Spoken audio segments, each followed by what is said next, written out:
بسم اللہ الرحمن الرحیم۔ کیا حال ہے سب بھائیوں کا؟ آج ہم بات کریں گے کہ اپنے اللہ سے، اپنے رب سے کس طرح دوستی کی جائے۔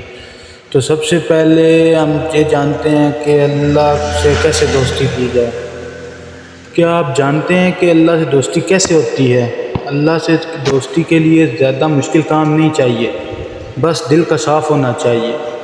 جب بندہ دل سے کہتا ہے استغفر اللہ، تو اللہ اس کے گناہ معاف کر دیتا ہے، اور جب بندہ اللہ کو یاد کرتا ہے تو اللہ بھی اسے یاد کرتا ہے۔ جب کوئی بھی بندہ اپنے رب کو یاد کرتا ہے تو اس کی نشانی یہ ہے کہ اللہ بھی اس کو یاد کر رہا ہے۔ تو آج سے یہ عادت بنا لیں اپنی، دن میں چند بار کہیں، تھوڑی دیر کہیں، پر کہیں ضرور استغفر اللہ، اپنے گناہوں کی معافی ضرور مانگے اپنے رب سے، تو شاید اللہ معاف کر دے۔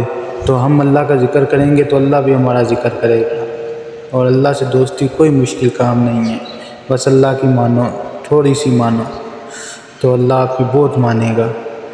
اس لیے اللہ سے دوستی کرو، اور سب دنیا کے سارے رشتے جھوٹے ہیں سوائے اللہ کے۔ استغفر اللہ، بس اپنے گناہوں کی معافی مانگو، اور بس اس کے علاوہ کچھ بھی نہیں۔